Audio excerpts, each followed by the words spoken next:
ചാച്ചി എന്ത് കിട്ടി? എവിടെയാ നാട്ടിലുള്ളേ? ചാച്ച വീട്ടിലാണോ ഉള്ളേ?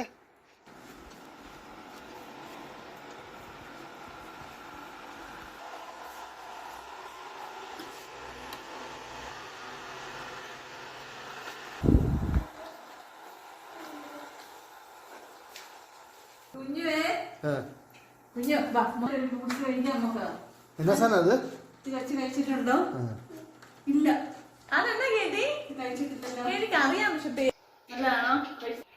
ഓ ഇതാ കേരളത്തിൽ വന്നിട്ട് ചക്ക തിന്നുന്നു. ചക്ക കഴിച്ചു നോക്കട്ടെ.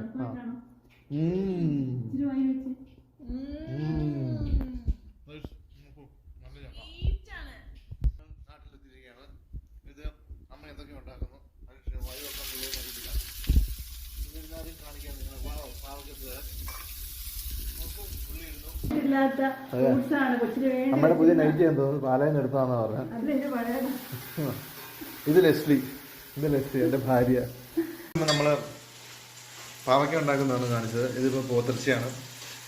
ഞങ്ങൾ ബേസിക്കലി പഞ്ചാബിൽ നിന്ന് വന്നിട്ട് കുറച്ച് നാളായി ഇത് കഴിച്ചിട്ട്. അപ്പം എന്താണ് ഇവിടെ കിട്ടാനില്ല എന്ന് പറഞ്ഞ് പാലയിലെ പുതിയ നിയമം അനുസരിച്ച് ഇറച്ചികൾക്കൊക്കെ എന്തോ മാനദണ്ഡങ്ങൾ കൊണ്ടുവന്നിട്ടുണ്ട്. അപ്പോൾ അതുകൊണ്ട് ഇറച്ചി കിട്ടാനില്ല. അപ്പോൾ അതുകൊണ്ട് അപ്പൻ എവിടെയൊക്കെ പോയി മേടിച്ച ഇറച്ചിയാണ്. എന്നാൽ സംഭവം കണ്ടോ നൈസായിട്ട് ഉണ്ടാക്കുന്നുണ്ട്. അതുപോലെ തന്നെ ഞങ്ങൾ പഞ്ചാബിൽ നിന്ന് മെയിനായിട്ട് വരാൻ കാരണം ഗേറ്റി നമുക്ക് എന്താ പറയുക മീൻ കൂട്ടി ചോറ് തിന്നണം എന്ന് പറഞ്ഞാണ് പറഞ്ഞത്. അതുകൊണ്ട് നമുക്ക് വേണ്ടി എണ്ണയിലിട്ട് വറക്കുന്ന കാര്യം പറഞ്ഞാൽ നേരത്തെ ചക്കയുടെ കാര്യം പറഞ്ഞതിൻ്റെ കാര്യം ചക്ക അഭാവം എന്ന് പറയാൻ കാരണം ചക്ക ഞങ്ങൾ വരുന്നത് കേട്ടോണ്ട് ഗേറ്റിക്ക് തിന്നാൻ വേണ്ടി വലിയപ്പം പറിച്ച് വെച്ചതാണ്. പറിച്ച് ഫ്രീസറിൽ വെച്ചത്. അതുകൊണ്ട് ഗേറ്റി വരുന്നുണ്ട്. പുറത്ത് പോയിട്ട് അതിനൊന്നും ഇഷ്ടപ്പെട്ടില്ല. അതെ കേറ്റി പിന്നെ ചക്ക എടുത്തോണ്ട് ഇറങ്ങുന്നുണ്ട്. കേറ്റിക്ക് ചക്ക എന്നാന്നൊക്കെ അറിയാം. പക്ഷെ അവളെ ഇപ്പോഴാണ് കഴിക്കണ്ട. ചക്ക പറിച്ചു പോയി.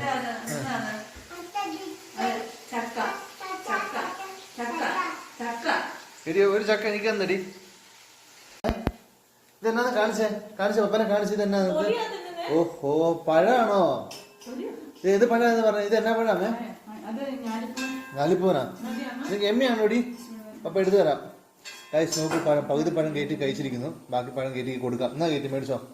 എമ്മ കയറ്റി എനിക്ക് മുട്ടായി തരാമോ? കയറ്റി ഒരു മുട്ടായി തരാമോ? ഇച്ചിരി തരാമോ പ്ലീസ്? Okay thank you. കയറ്റി കേരളത്തിൽ വന്നിട്ട് വല്യപ്പനും പറ്റിച്ച് മുട്ടായി മേടിച്ച് തിന്നുന്ന അവസ്ഥയാണ് നിങ്ങൾ കണ്ടുകൊണ്ടിരിക്കുന്നത്. ചുമ്മാ മമ്മേനെ സൂചിപ്പിക്കാൻ വേണ്ടി മമ്മയ്ക്ക് ഒരു ചെറിയ കഷ്ണം കൊണ്ടേ കൊടുത്തു. ബാക്കിയൊക്കെ കമ്പനിക്ക്. നന്നായിട്ട് കടിക്കുന്നതാണ് അമ്മയോട് പറയണേ.